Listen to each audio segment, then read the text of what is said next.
In this video, I'm going to teach you exactly how to calculate how many calories you should be eating in order to maximize muscle growth as a basketball player. And there's two really common scenarios I see here, so make sure you stick around to the end of the video so you know where the best place for you to start actually is.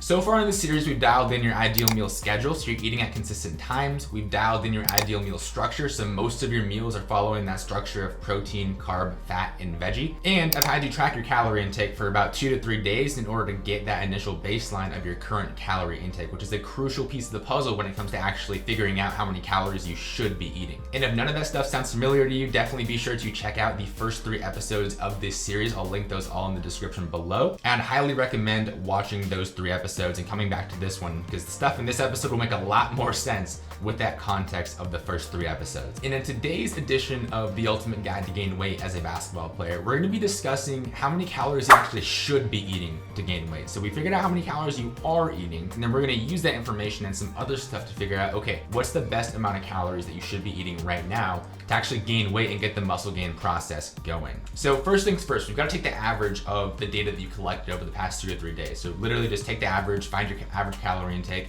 and that's going to give us a good idea of what your current calorie intake is. And remember, I had you track for 2 to 3 days instead of just 1 day to get a more accurate depiction of what your current calorie intake is. So once you have that number, just put that to the side for a second. We'll get back to that in a few minutes. Now what we want to do is calculate how many calories you should be eating in an ideal scenario. Keep in mind, this is like a perfect world scenario. So in order to do that, you're going to use an equation called the Harris-Benedict equation. If you look it up on Google, you can find it. I've also linked a calculator that does it for you down in the description below, so you can check that out if you want. But what you're going to do is just plug in your age, your height, your weight, and your activity level, and you'll see on the calculator, it'll give you instructions. You're going to plug all that in, and the number it spits back out is going to be the ideal number of calories you should be eating to maintain your weight. So that's not to gain muscle, it's to maintain your weight.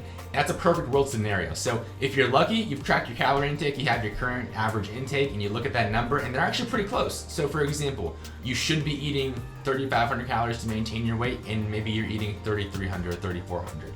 That's a very easy, straightforward scenario. But what we see a lot of the times, and what I see like 80, 90, 95% of the time when I work with my pro athletes and my college guys, is that your actual calorie intake is far lower than that. So for example, one of my pro athletes started working with me earlier last year during the middle of the season, and he came to me, to keep in mind, he's 6'9", 240. He came to me eating 1,800 calories. Now, again, 6'9", 240, so he should have been eating somewhere around 4,500 calories just to maintain his weight. Do you think that I took him from 1,800 all the way up to 4,500? Absolutely not. That would have been super uncomfortable.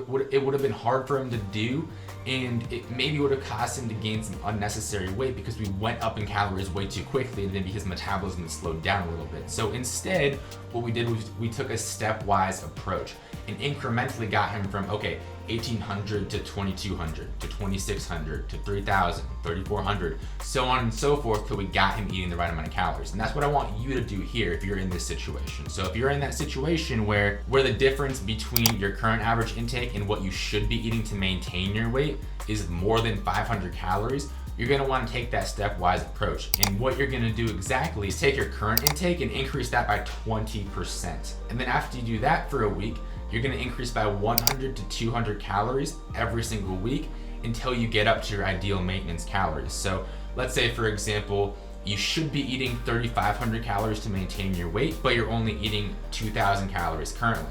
Instead of jumping from 2,000 to 3,500 right away, you're gonna go up 20% from 2,000 to 2,400, a lot more manageable of an increase. It's not gonna be as difficult, it's not gonna be as uncomfortable. It really shouldn't be uncomfortable at all. And then after that, you'll go up 100 to 200 calories, so from 2,400 to 2,600, and then 26 to 28, so on and so forth, every week until you get to that 3,500. And again, those are hypothetical numbers. It'll be individual to your situation. That will help things get going in the right direction without overwhelming you, without it being uncomfortable, and without you putting on unwanted excess weight.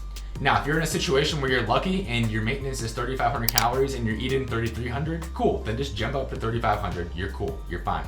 And then keep in mind, that ideal number that you just calculated is not a surplus, it's your maintenance. And remember, what do we need to do to maximize muscle growth? You gotta be in a calorie surplus. So then the question becomes, how many more calories above my maintenance should I be eating to get into a calorie surplus and gain muscle without gaining a bunch of body fat. Because as a hooper, the last thing you want is to go into some dirty bulk and end up on the other side, cool, 25 pounds heavier, but you feel fat, heavy, lethargic, and it's just not a good look. So once you've gotten back up to maintenance, whether you jumped up right away or you took that incremental approach, once you get back up to maintenance, you're gonna increase another 500 calories above that. A 500 calorie surplus is usually enough to get the needle moving in the right direction. Like a 50 calorie surplus isn't really gonna do much. A 500 calorie surplus should be enough to get you going without putting on excess weight. So I would start there.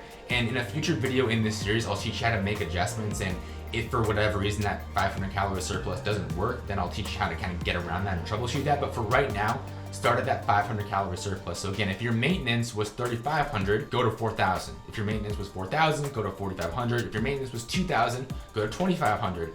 Doesn't really matter, just go in that 500 calorie surplus. That should be a really good place for you to start. And the next question that always comes up once you got your calories dialed in is, okay, cool, I got my calories dialed in. What should my macros look like? How much protein should I be eating? How many carbs should I be eating? How many fat should I be eating? And we'll actually discuss that in the very next video. So as always, if you enjoyed this, drop a like, subscribe, and in the next video, we'll be discussing how much protein you should be eating in order to maximize muscle growth. So be sure to keep up with that one, and I will see you in the next video.